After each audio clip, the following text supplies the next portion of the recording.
Welcome to This Explainer. Today, we're going to demystify one of those incredibly common, everyday things that you've probably experienced, 1,000 times, but maybe never actually thought about. For decades, the conventional wisdom about why our skin gets all weird in the water was just flat out wrong. But thanks to some really brilliant recent discoveries, we finally know the truth. We are going to unpack the biological mechanics and the fascinating evolutionary history behind what is, essentially, a highly effective, temporary human superpower. So picture this. You're washing a massive pile of dishes, taking a super long bath, or maybe just hanging out in a pool. After about 20 or 30 minutes, you look down at your hands, and your fingers and toes look exactly like raisins. They're all pruny and puckered. It's a totally universal human experience. We've all been there. But why exactly does this happen? What is actually going on beneath the surface of your skin?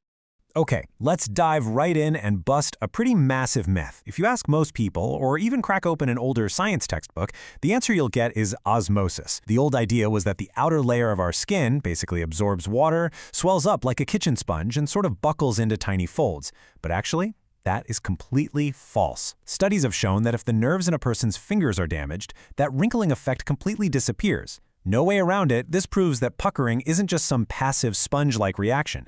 It's actively controlled by your autonomic nervous system. Yeah, the exact same system running your heartbeat and your breathing. So rather than swelling up, your fingertips are actually shrinking. Let's look under the hood at the physiological chain reaction that happens the second you submerge your hands. First off, water diffuses into your porous skin through your sweat ducts. That actually shifts the balance of electrolytes in your skin, which acts like a tiny alarm bell, triggering a really dense network of nerve fibers to start firing. These nerves then tell the blood vessels inside your fingers to clamp down and constrict. That intense narrowing, which is called vasoconstriction, causes a super rapid loss of volume in the fleshy part of your fingertip. Basically, it creates a negative pressure that physically pulls the overlying skin downward, totally distorting it into those familiar pruny wrinkles. Now think about what this actually means, because it changes everything. An active, metabolically expensive nervous system response doesn't just happen by accident, If our bodies are actively, intentionally controlling this blood vessel constriction specifically when we get wet, well, it implies a brilliant evolutionary adaptation. There had to be a vital why for our ancestors. This isn't just some biological glitch. It's a highly specialized feature. To crack the case on that why, we have to look at a genuinely ingenious study from Newcastle University led by evolutionary neurobiologist Tom Smulders. Smulders essentially set up a detective story to test the idea that wrinkles help us handle wet tools. He brought in 20 participants and had them transfer 45 submerged objects. We're talking glass marbles of different sizes and heavy lead fishing weights.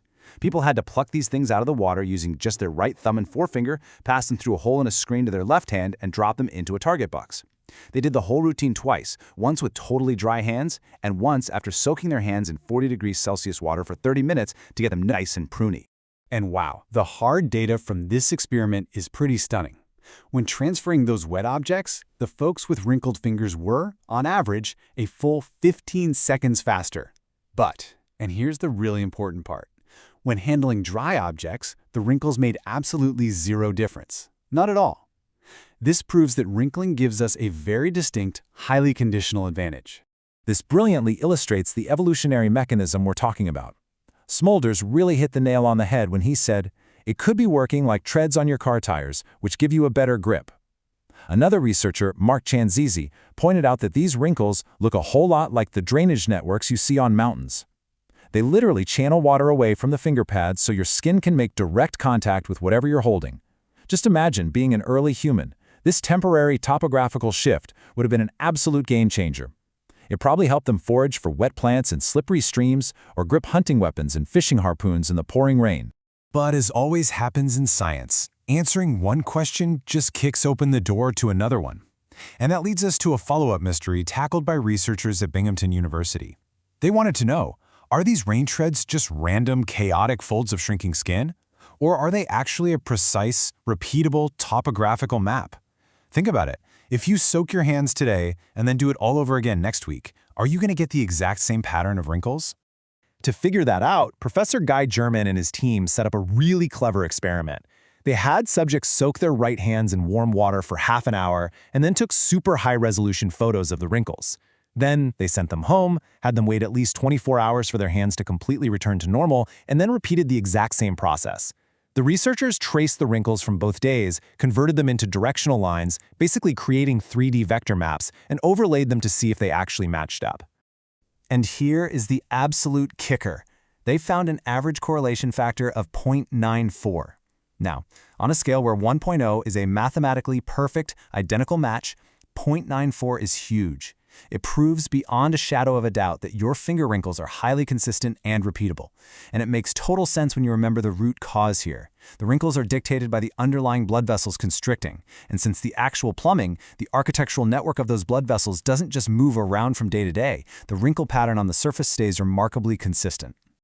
Now, you might be thinking, okay, cool, party trick. But the real-world applications of this predictable pattern are mind-blowing. Because these wrinkles reliably map out our circulatory system, doctors are using them as a biomarker right now. It's a totally non-invasive way to test for things like small fiber neuropathy, and it even provides early screening evidence for cystic fibrosis.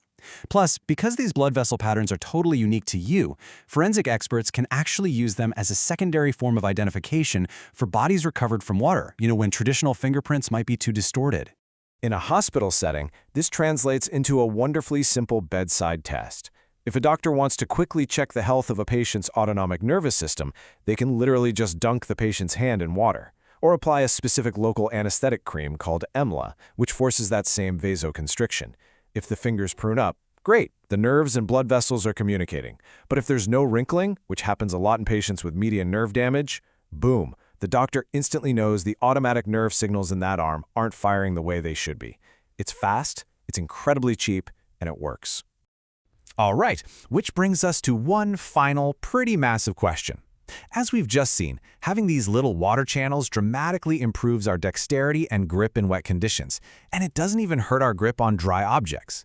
So if these rain treads are such a massive evolutionary cheat code, why aren't we just walking around with wrinkly fingers all the time? Why wait 30 minutes in the tub to activate the feature?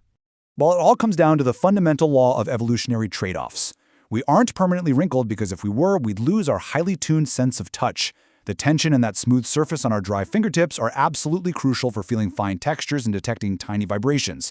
On top of that, permanent deep folds would make our skin way more prone to snagging on things, making us much more vulnerable to cuts. So our bodies evolved the ultimate compromise, a temporary water-activated superpower that gives us maximum grip when we need it and maximum sensitivity when we don't. It is an incredibly elegant biological solution hidden right at the tips of your fingers. Thanks so much for joining me for this explainer, but it really makes you wonder, if our bodies can dynamically shift our actual anatomy just to help us grip a wet stone, what other hidden superpowers are lying dormant inside you, just waiting for the perfect environment to switch on?